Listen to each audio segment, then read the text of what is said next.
Do you have an old photo of a river or stream and you just want to make it pop? Well, in this video, I'm going to show you some techniques, including AI, that can really digitally enhance an old photo of a river or a stream. Coming right up.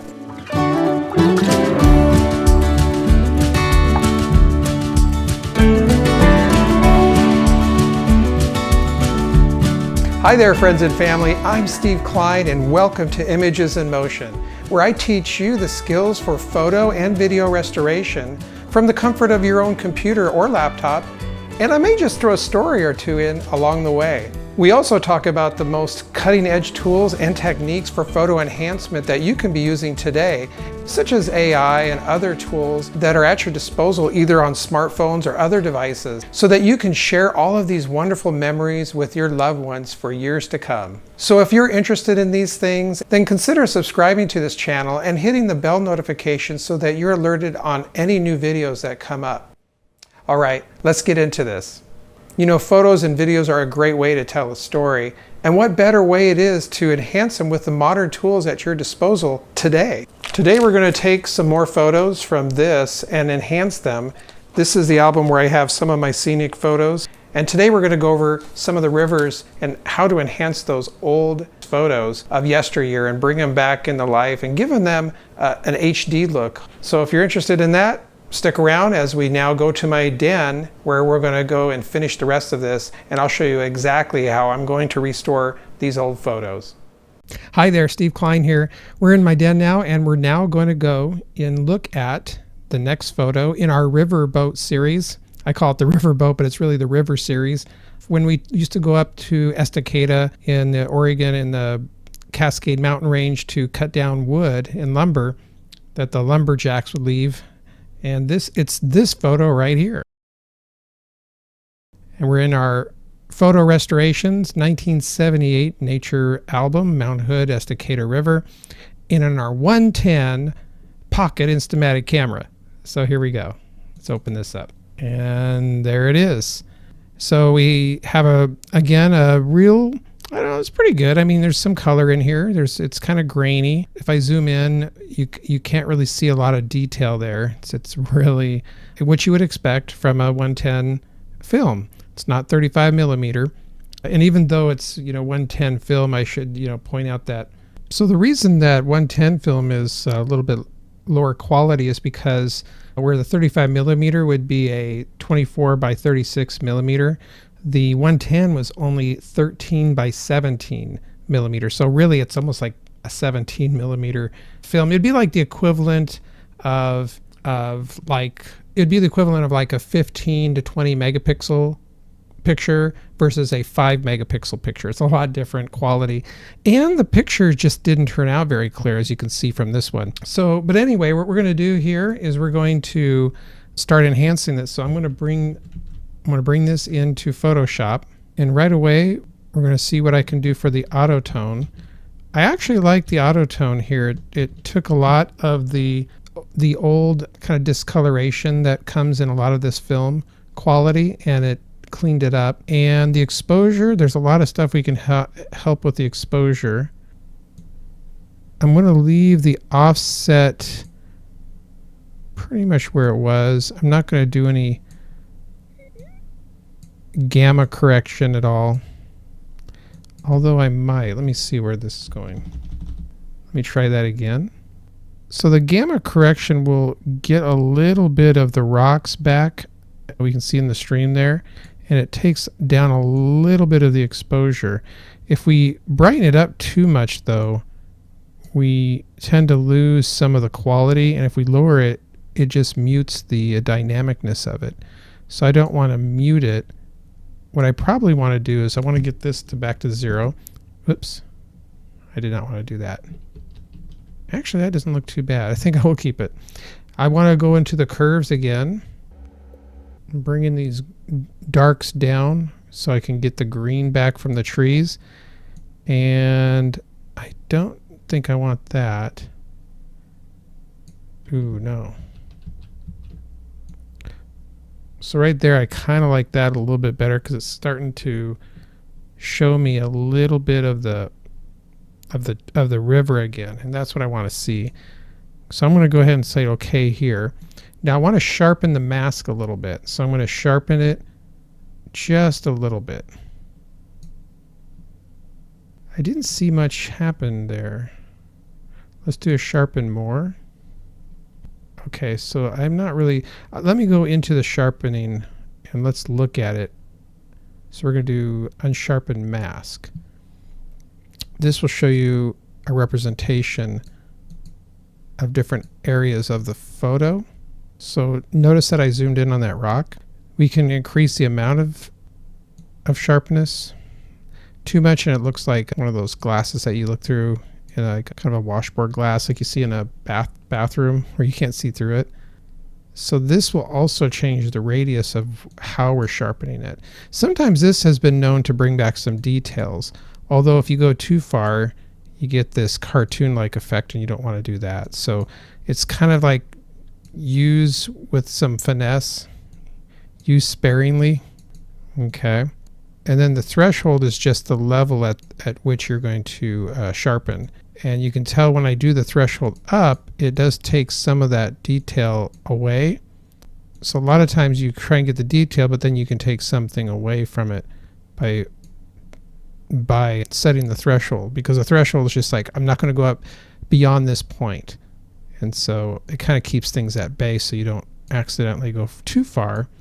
But yeah, there's no real rhyme or reason to these figures. It's just really what your preference is. At least that's how I figure it. All right, so I'm going to go ahead right there. Now this is really, I think I just probably gave it too much detail, but that's okay because I'm going to also making some adjustments over here with the color. What I want to do now is I want to go over to the lens correction.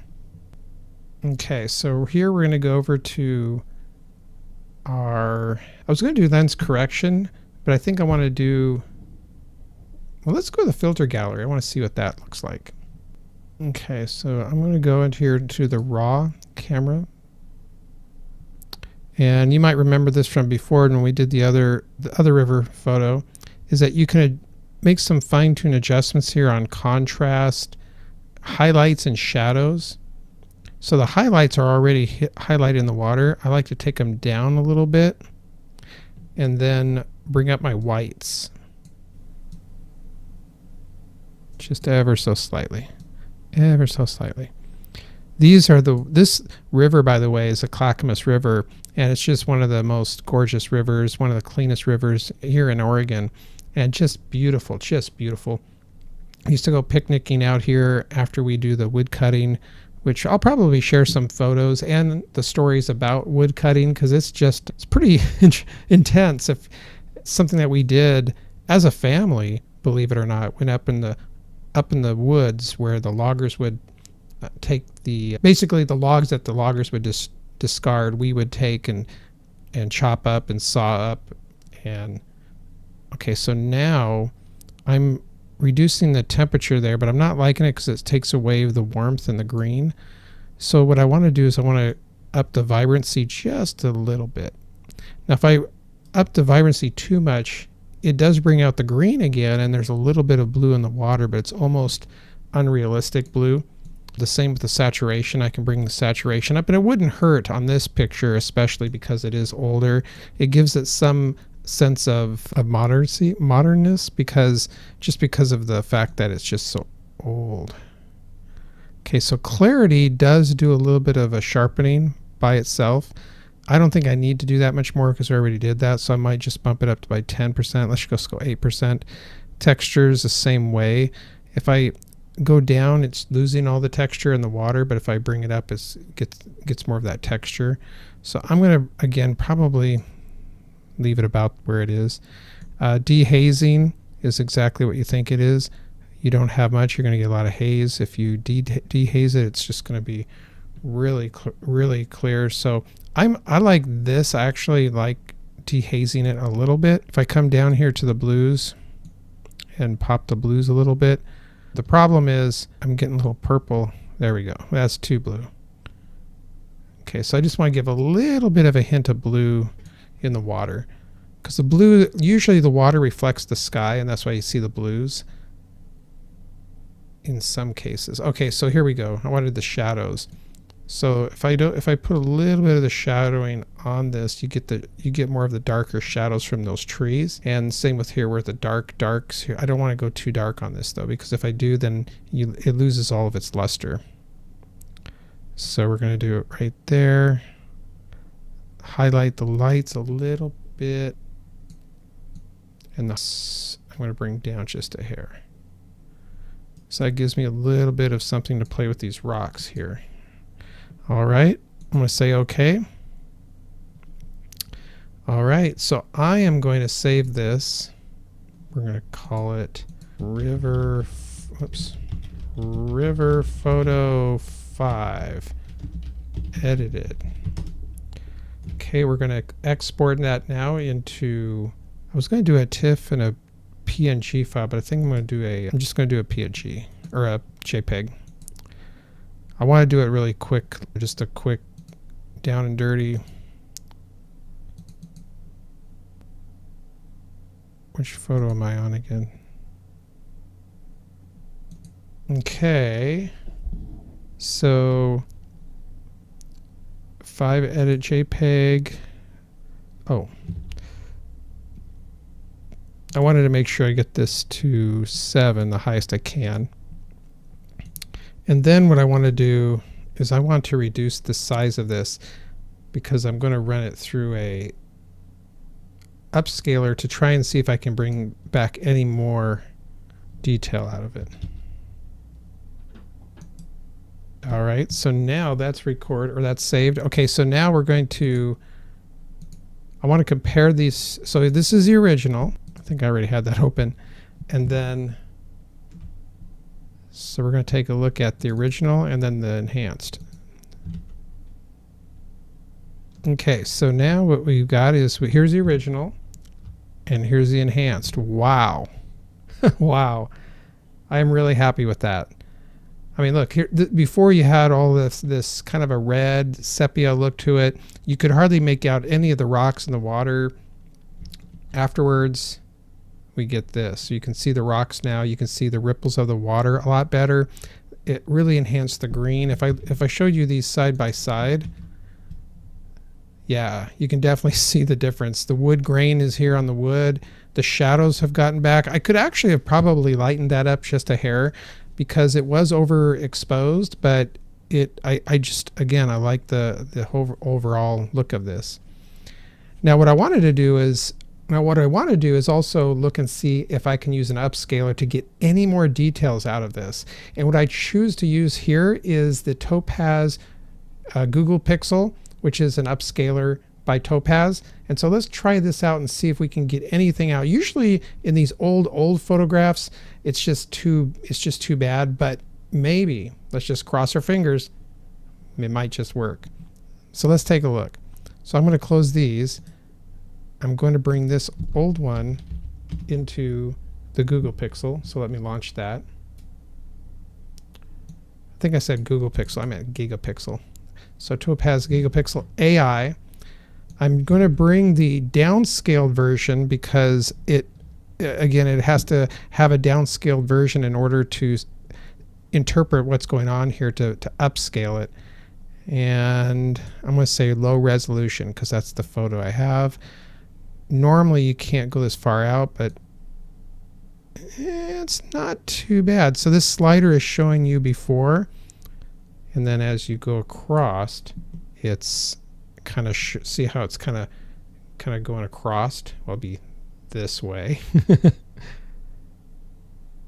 And so as I go across, you can see the left side is not detailed. Then after I cross it over, it did try and interpret the trees a little bit, and actually did bring some of the detail back. I'm not too, the problem though with it is that it's trying to interpret what it sees as it's basically a blurry image, a blurry lens, and it actually brought back some detail, but it almost looks like a painting. Now if I do the HQ, which is more high quality, it's supposed to maintain the photographic quality more, then it doesn't bring as much detail back. In fact, it looked better before that. Let me look at the Art and CQ version. See, the Art CQ version really does, it gets it even better. So if I compared all four of them, the HQ, well actually let's put HQ up in the upper left, the standard on the upper right, we have the Art and the CQ on the lower left, and then the low resolution. So these give you a bunch of different models and AI models to look through. And yeah, it's really not, I really can't tell much difference unless I'm just looking at, what do you guys think? I don't know. Well, let's do this. Let's go back to the slider, because I can tell it's actually doing something here on the low res. I'm going to select low resolution, and we're just going to save this, and it's going to save it in the same folder. It's upscaled it by 4. I could even gone a little bit higher. Let's go 6 maybe. I just don't know. I don't know if it's 6 is even worth it. Not on this photo. So let's just close that. Okay, so now let me see what's the difference. So we're going to have this one, that's the original, this one, the enhanced, and then this one, AI enhanced. So this one is original, this one's the enhanced, and this one, AI enhanced. Enhanced, AI enhanced. I do see a little bit of a detail there, don't you? A little bit sharper. It still looks a little bit like a painting almost, because especially right here where the artifacts are, but overall I think this is really good. And if I compare it with the enhanced on the left and then the upscaled enhanced from the AI version on the right, it did bring back a lot of detail. I'm pretty impressed. And if we compare that with the original, yeah, that is pretty good. That's pretty awesome. So thanks for joining me on this trip down the river as we went into some of my old photos here with the 110 Pocket Instamatic Camera. There's a little bit of a limitation of what you can do with these old photos, but if you have any, it's just fun to play around with and see if you can really get them and bring some vibrancy back into life. Especially if you're going to share them with your family and friends. It might take a little bit of time, maybe 5 or 10 minutes, but once you get the hang of this, man, it's just quick, and then you can go through all of your photos. And as you know, a lot of times back in the day, we really didn't have many photos like we do now in our digital cameras. It might have just been maybe 36 or maybe 24 exposure. So a lot of times when you go through all your old photos, you're not going to have a ton of digital photos to enhance. It's just going to be a handful here and there, right? So hopefully this helps you. And if you like this video, remember to click the like and subscribe. It really helps the channel out. And if you want another video just like this one, or want to see another photo restoration in our river series, check this one out over here. Check this one out over here. Or maybe it's over here. Until next time, we'll see you in the next video.